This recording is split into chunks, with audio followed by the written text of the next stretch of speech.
Hello दोस्तों, तो कैसे हो आप सब। तो आपको पता है कि मैं वीडियो में अपना फेस तो दिखाती नहीं हूँ। जी हाँ, मैं वीडियो में अपना फेस नहीं दिखाती हूँ, लेकिन इसका मतलब ये नहीं है कि मैं वीडियो अच्छी नहीं बनाती हूँ। मैं अच्छी वीडियो बनाती हूँ। तो मैं आज आपको एक अच्छी जानकारी देना चाहती हूँ कि जो मैंने गलती की है, जी हाँ, जो मैंने गलती की है R P F S I में जो मैंने गलती की है वो आप ना करें। जी हाँ, वो आप RPF कांस्टेबल में ना करें। RPF कांस्टेबल में वो वाली गलती ना करें जो मैंने RPF SI में की है।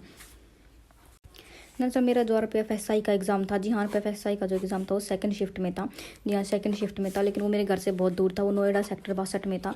नोएडा सेक्टर 62 में वो मेरा एग्ज़ाम था, जो कि मेरे घर से बहुत ज़्यादा दूर है। इसलिए मुझे बहुत ज़्यादा पहले निकलना पड़ा था। और वहाँ से मुझे मैंने 3 मेट्रो बदली थी। 3 मेट्रो मैंने बदली थी।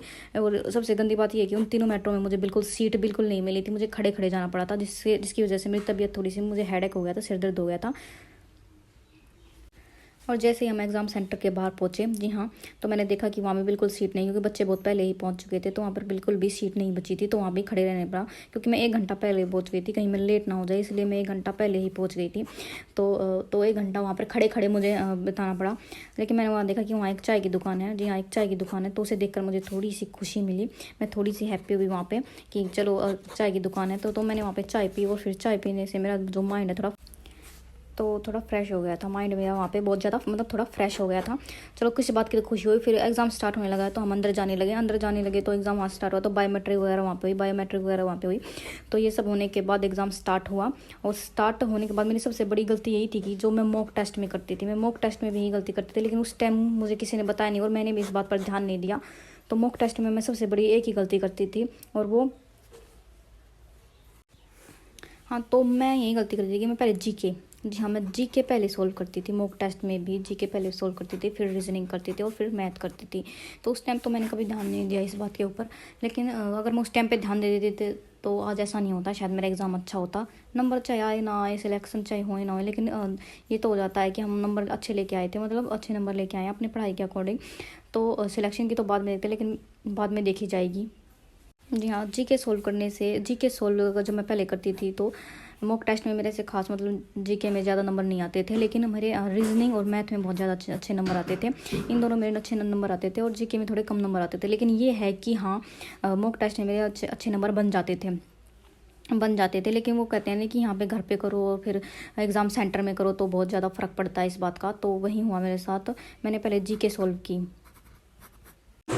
तो एग्ज़ाम में भी पहले मैंने जीके ही सॉल्व की। हाँ जी हाँ, जीके सॉल्व की, और बहुत ज़्यादा गंदी आई थी जीके, बिल्कुल अच्छी आई थी, जिसको देख कर मेरा मूड बिल्कुल ख़राब हो गया था। जी हाँ, मेरा मूड बिल्कुल ख़राब हो गया था, और मैं बिल्कुल मतलब सैड फील कर रही थी कि ये इतनी जीके इतनी गंदी कैसे है। मैंने इतनी अच्छी तैयारी की है, लेकिन फिर भी इतनी जीके बिल्कुल अच्छी नहीं आई थी। और ये तो है कि जीके दोगलापंती हमेशा करती है, वो हमेशा हमें धोखा देती है।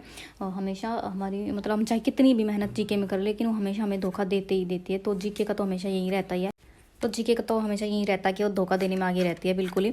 तो मैंने पहले जीके सोल्व की, जिससे मेरा मूड बिल्कुल ख़राब ही हो गया था। और फिर उसके बाद जब मैं रीजनिंग सोल्व करने लगी, तो रीजनिंग, मूड तो पहले ख़राब हो गया था आपको पता है। तो मैं रीजनिंग सोल्व करने लगी, तो आपको पता है कि रीजनिंग ने बहुत ज़्यादा टाइम ले लिया। जी हाँ, बहुत ज़्यादा टाइम रीजनिंग ले लिया, क्योंकि मूड पहले ही ख़राब हुआ था। वो पता नहीं, कहते हैं कि शुरुआत ही ऐसी हुई हो तो फिर क्या ही कर सकते हैं। तो उसने बहुत ज़्यादा टाइम ले लिया रीजनिंग ने, जिससे कि मेरे पास, जी हाँ, जिसके मेरे पास मैथ के लिए टाइम नहीं बचा, जिसके लिए मेरे पास मैथ के लिए बिल्कुल टाइम नहीं बचा। और मेरा दिमाग बिल्कुल ख़राब हो गया कि क्या करूँ क्या ही ना करूँ अब, क्योंकि मैथ और रीजनिंग बहुत ही ज़्यादा इजी आए थे दोस्तों। जी हाँ, मैथ और रीजनिंग बहुत ही ज़्यादा इजी आए थे, लेकिन वो कहते हैं ना कि जीके ने मेरा इतना दिमाग ख़राब किया कि इन दोनों के लिए मेरे पास बहुत ज़्यादा, मतलब टाइम ही नहीं बचा। तो इस वजह से मेरा एग्ज़ाम जो है, मतलब जो मेरा एग्ज़ाम बिल्कुल अच्छा भी नहीं हुआ था SI का। और तो SI का एग्ज़ाम मेरा बिल्कुल अच्छा नहीं गया था। तो मैं ये गलती कांस्टेबल में नहीं करूँगी। जी हाँ, RPF कांस्टेबल में ये गलती नहीं करने वाली बिल्कुल भी। मैंने पहले ही उसी दिन से RPF कांस्टेबल के जब मॉक टेस्ट देने स्टार्ट किए, तो मैंने पहले रीजनिंग ही की। जी हाँ, मैंने पहले रीजनिंग की, फिर मैथ किया, और फिर बाद में जो 20 मिनट बचते हैं, जी हाँ, और बाद में 20 मिनट मैंने बचाकर जीके को दिए हैं। तो उस वजह से मेरा स्कोर अच्छा आ रहा है। जी हाँ, मॉक टेस्ट में मेरा, तो ये गलती मैंने RPF कांस्टेबल में नहीं की। पहले मैंने रीजनिंग की, फिर मैंने मैथ किया, फिर बाद में मैंने जीके की। तो इससे मेरा स्कोर थोड़ा अच्छा हुआ, और कॉन्फिडेंट भी थोड़ा बढ़ गया है कि जो होगा, पहले हम अपना रीजनिंग और मैथ को अच्छा सा करेंगे, और उनके सारे क्वेश्चन अच्छे से सॉल्व करेंगे। फिर बाद में 20 या 15 मिनट बचाकर हम जीके को देंगे, क्योंकि आपको पता है जीके चाहे 50 नंबर की है, जीके चाहे 50 नंबर की है, लेकिन उसमें लगते सिर्फ टोटली 20 मिनट ही लगते हैं। क्योंकि जो हमें आता है उस पर टिक करो, जो नहीं आता उस पर नहीं कर, उसे स्किप करो। तो ये इस गलती मैंने आरपीएफ एसआई में की थी, जो मैं आरपीएफ कांस्टेबल में बिल्कुल नहीं करने वाली। तो जिनका स्कोर जीके में कम बन रहा है, तो एक बार मेरे कहने से वो पहले रीजनिंग और फिर मैथ, पहले रीजनिंग और फिर मैथ और फिर बाद में जीके करें, तो देखो आपका स्कोर बढ़ता है या फिर आपका कॉन्फिडेंस बढ़ता है। क्या होता है, पहले जिनकी जीके अच्छी है मैं उनके लिए नहीं बोल रही, वो पहले अपने जीके ही करें, लेकिन जिनकी जीके मॉडरेट लेवल की है वो पहले करें।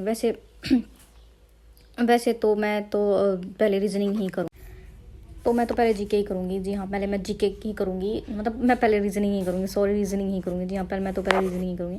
और वैसे भी देखते हैं क्या होगा क्या नहीं होगा, एग्ज़ाम क्लियर होगा या नहीं होगा, पता नहीं क्या होगा, क्योंकि सबसे बड़ी शर्त हो तो मैं चश्मिश हूँ। जी हाँ, मैं चश्मिश हूँ, मेरी आंखों का नंबर चश्मिश हूँ मैं, मेरी आंखों का नंबर थोड़ा ज़्यादा है, तो पता नहीं क्या होगा। देखते हैं लाइफ कहाँ जाएगी कहाँ नहीं जाएगी। तो हम तो मेहनत कर ही रहे हैं, तो देखते हैं फिर ऑपरेशन होगा या नहीं होगा। तो आप भी अपनी आंखों का ध्यान रखिए। जी हाँ, अपनी आंखों का ध्यान रखिए, क्योंकि जो आरपीएफ का जो फिजिकल है, रेलवे का फिजिकल तो बहुत ज़्यादा टफ है ही है, लेकिन उसका मेडिकल उससे भी ज़्यादा टफ है। जी हाँ, उसका मेडिकल उससे भी ज़्यादा टफ है। मैंने इनके बारे में पूछा है, क्योंकि मेरे यहाँ पे है, तो मैंने उनके बारे में पूछा है, तो उनका फिजिकल तो बहुत ज़्यादा टफ है और मेडिकल उससे भी ज़्यादा टफ है। तो आप अपने आँखों पर भी ध्यान रखिए। जी हाँ, अपनी आँखों का ध्यान रखिए, ज़्यादा फ़ोन में भी ना घुसे रहें।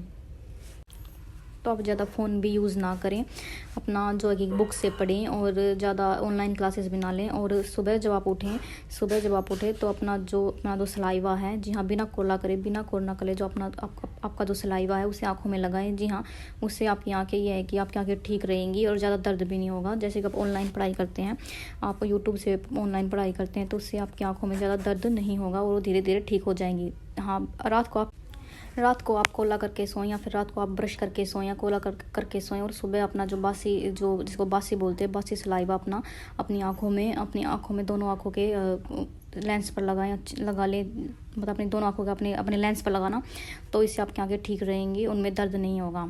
तो ये मैंने छोटी सी जानकारी आपको दी है। तो बताइए आपको ये जानकारी कैसे लगी, कमेंट करके ज़रूर बताइए कि आपको ये हेल्पफुल लगी या नहीं लगी। और तो कमेंट करके बताइए कि आपको ये जानकारी हेल्पफुल लगी या नहीं लगी। तो दोस्तों, थैंक यू। अपना ध्यान रखिए और अच्छे से पढ़िए और अपने एग्ज़ाम से अच्छे तैयारी कीजिए, क्योंकि एग्ज़ाम आपका आरपीएफ जो कांस्टेबल का एग्ज़ाम है बहुत नियर है। अब इसके लिए कोई चांस नहीं लेना है। तो अपना मेडिकल का भी, हेल्थ का भी, हर चीज़ का ध्यान रखें। थैंक यू, धन्यवाद।